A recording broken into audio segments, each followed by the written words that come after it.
चली जाएंगी। जो अकेले लक्ष्मी जी को बुलाता है, लक्ष्मी जी कभी टिकती नहीं है। अच्छा, लक्ष्मी जब प्रभु नारायण के संग जाती है ना, तो उल्लू पर बैठकर नहीं जाती है। लक्ष्मी जी के दो वाहन हैं। अकेले बुलाओगे तो उल्लू पर आएंगी, और युगल बुलाओगे मतलब ना अकेले बुलाओगे तो उल्लू पर आएंगी, और युगल बुलाओगे मतलब नारायण सहित लक्ष्मी बुलाओगे तो उनका वाहन बदल जाएगा। फिर किस में आएंगी आप बताओ? हाँ, हाथी में कौन बोल रहा है? हाँ, जब जब पत्नी पति के साथ चलती है ना, देखो पत्नी तो जाती है तो अपना एक्टिवा स्कूटी उठाई चलेगी फिर, लेकिन जब पति के संग जाएगी, वो पति के पास कार है तो पति कार में बिठा के ले जाएगा। तो लक्ष्मी जी का अपना पर्सनल वाहन तो उल्लू है। जैसे कोई अकेले बुलाए ना, हे लक्ष्मी जी आप बस आओ, लक्ष्मी बोली आ रही हूं, तो जो उल्लू बना के चली जाऊंगी। इस वीडियो इसलिए अकेले लक्ष्मी जी को मत बुलाया करो। कि हम अपने घर में पैसे कैसे टिका सकते हैं।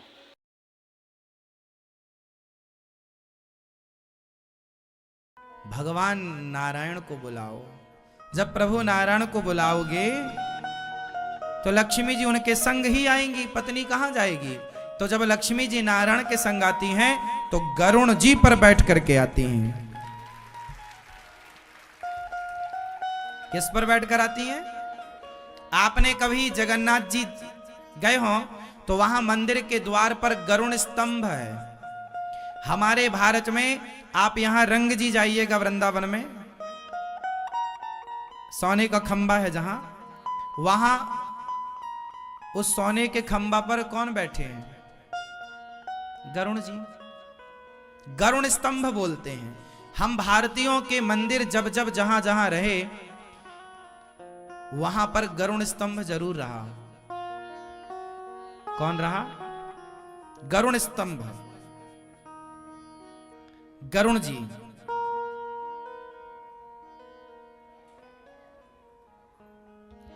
एक तरफ गरुण जी और दूसरी तरफ हनुमान जी। गरुण जी पर सवार होते हैं हमारे भगवान। किस पर सवार होते हैं?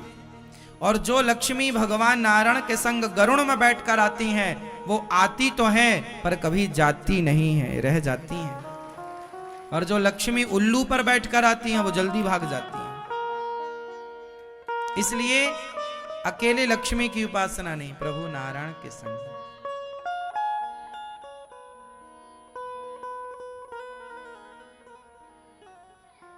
आपके घर पर ना भगवान नारायण का, आपके घर में गोपाल जी तो होंगे, बोलो हाँ या ना? पर आपके घर में एक चीज और होनी चाहिए। कुछ लोगों के घर में है, कुछ लोगों के घर में नहीं है, होनी चाहिए। आपके घर में भगवान नारायण का एक ऐसा धातु की प्रतिमा होनी चाहिए जिसमें प्रभु आराम से लेटे हैं और लक्ष्मी जी उनके चरण दबा रही हैं।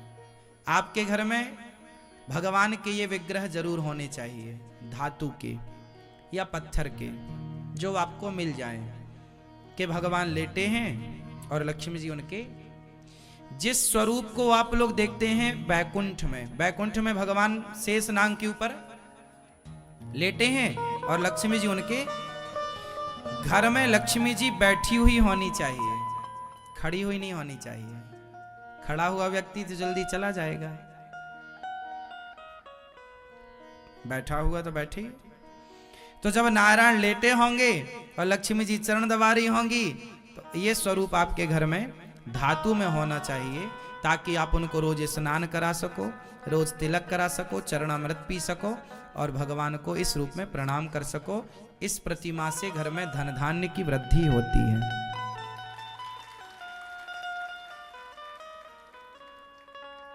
ये आपके घर में होने चाहिए, जिन्हें बोलते हैं श्रीमन नारायण, लक्ष्मी नारायण। हमारे घर में क्या होने चाहिए?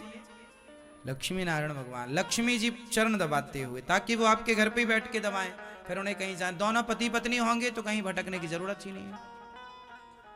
आपके घर कोई फिर वो अपना ठिकाना बनाए, मैया यहीं रहो,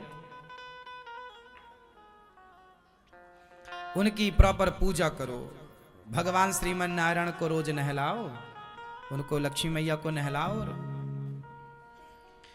अच्छा ये बताओ, मैंने पहले भी कई बार आपको बताया है, इस संसार की सबसे पहली प्रतिमा कौन सी है? इस संसार की सबसे पहली मूर्ति कौन सी है? हमने कई बार आपको बताया है कौन सी है संसार की सबसे पहले। कोई आपसे सवाल कर ले कि दुनिया की सबसे पहली मूर्ति कौन सी है, सृष्टि की सबसे पहली प्रतिमा, मूर्ति पूजा जब स्टार्ट हुई तो पहली मूर्ति कौन थी और वो कहां है? और आपको आश्चर्य होगा, इस संसार की वो पहली प्रतिमा आज भी है और आज भी पूजा हो रही है। बताओ कौन?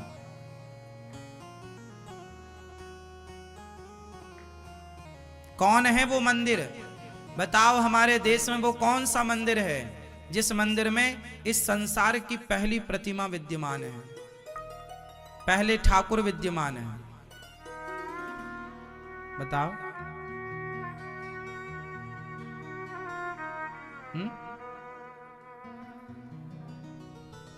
सतयुग के भगवान, मतलब सतयुग, फिर त्रेता, फिर द्वापर और कलयुग, आज तक हैं वो।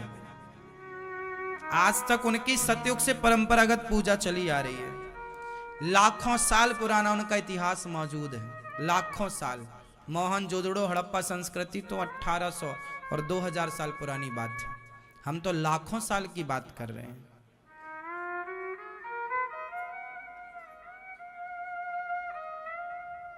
कौन है वो पहली प्रतिमा?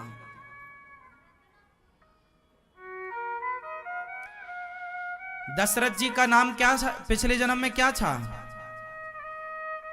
दशरथ जी का नाम? क्या था पिछले जन्म में? मनु। और कौशल्या मैया का नाम था शतरूपा। जब मनु शतरूपा ने प्रभु से कहा, यह बात है सतयुग की, उस समय की जब सृष्टि प्रारंभ हुई थी। जब सृष्टि प्रारंभ हुई मतलब अभी सृष्टि शुरू हुई, अभी भीड़ भाड़ कुछ नहीं है, कोई भी नहीं है, अभी प्रारंभ काल है। तो मनु शतरूपा ने घोर तपस्या की, 10,000 वर्षों तक कठिन तपस्या की। तब भगवान प्रकट हुए, और भगवान जब प्रकट हुए तो मनु से कहा, मांगो, कुछ मांगो। तो मनु जी ने कहा, प्रभु हमें आपके जैसा बेटा चाहिए। आपके जैसा? बोले अब हमारे जैसा बेटा? भगवान बोले हमारे जैसा तो दुनिया में कोई है ही नहीं, लेकिन हम, आपने मांगा तो हम ही अब बेटा बन के आएंगे आपके, पर आएंगे त्रेता में। तो सतयुग से मनु जी जब तक रहे तो रहे, उसके बाद वो स्वर्ग में आनंद करते रहे।